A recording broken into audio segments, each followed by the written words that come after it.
Eine WFA-eigene globale Liga. Die World League. Es geht ja nur ums Geld.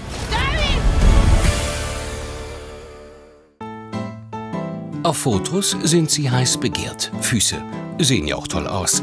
Extrem ist dann der Fußfetisch. Nur wenn es um die eigenen Füßchen geht, dann ist das schon wieder so eine Sache. Geschichten zum Wegrennen? Wir haben uns in Bad Homburg umgehört. Haben Sie schon mal Probleme mit Füßen, wo Sie sagen, oh, bei den Schuhen? Ich musste Einlagen damals tragen, weil ich schief gelaufen war. Das habe ich dann bei meinem Rücken gemerkt, weil ich dann Rückenschmerzen bekommen hatte davon. Und dann bin ich dann zum Orthopäden gelaufen und der hat mir dann gesagt, Sie brauchen Einlagen. Ach, als Kind mochte ich sie gar nicht. Inzwischen habe ich ganz gut mich mit ihnen angefreundet. Und warum vorher nicht? Ach, da muss man reinwachsen, glaube ich, in die eigenen Füße. Umgeknickt beim Joggen. Eher mit Schweißfüßen hatte ich früher auch zu tun und auch Fußschmerzen. Wenn man zu enge Schuhe trug, dann wurden die Füße immer enger. Ich achte jetzt nicht auf die besondere Fußpflege. Ja. Unser Fuß heißt 26 Knochen, 27 Gelenke, 32 Muskeln sowie viele Sehnen, Bänder und Nervenenden. Pro Tag laufen wir etwa 8.000 bis 10.000 Schritte.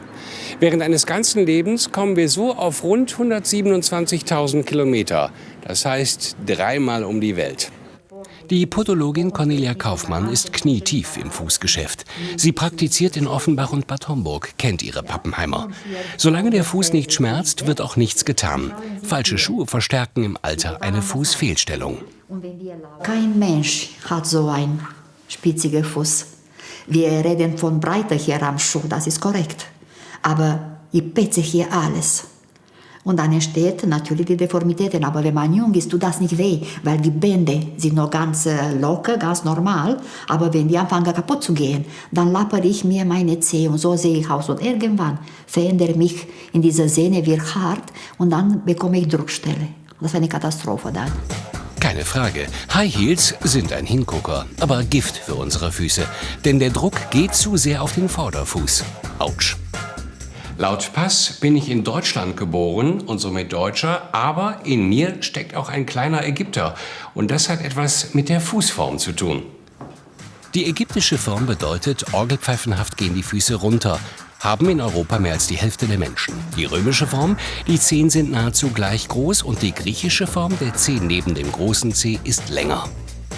Fotografin Katharina Kruska aus Oberursel hat sich auf Familienfotos spezialisiert. Doch Füße auf Fotos sind oftmals unerwünscht. Die meisten sind tatsächlich sehr überrascht, wenn ich sage, könnten Sie die Socken ausziehen während des Shootings, während eines Familienshootings, wo es ja um die Familie eher geht, um die Gefühle. Aber für mich gehört das so ein bisschen dazu, wenn man im Bett ist und mit der Familie kuschelt, dass man vielleicht irgendwie die Socken auszieht. Und die meisten sagen, also meistens Männer, sagen dann so, was, Socken? Oh. Und dann überlegen sie, kann ich das machen? Und die machen es dann.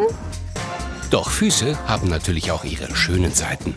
Ja, dann gehe ich hier gerne zu dem Geschäft hier vorne und lasse mir die Fußnägel lackieren. Ich bin mal auf die Zugspitze gelaufen. Da war ich ganz stolz drauf, ja. Ich achte natürlich darauf, dass die Füße sich wohlfühlen und somit fühle ich mich auch wohl. Barfuß im Regen tanzen wir zu zweien und wir tanzen und tanzen und tanzen. Süß ist ein Kuss. Barfuß im Regen unvergessen, nur wir haben keinen Regen, wir haben auch keinen Michael Holm, aber wir haben Barfuß. Soll ja gesund sein, ab und zu mal die Schuhe auszuziehen und barfuß zu gehen. Und das mache ich jetzt. Warum kann es Weltmeisterschaften nicht jedes Jahr geben? Eine WFA-eigene globale Liga. Die World League. David hat Beweise gesammelt, um die World League zu verhindern. Die lassen sich kaufen. Wie viel wird es mich diesmal kosten? Es geht ja nur ums Geld.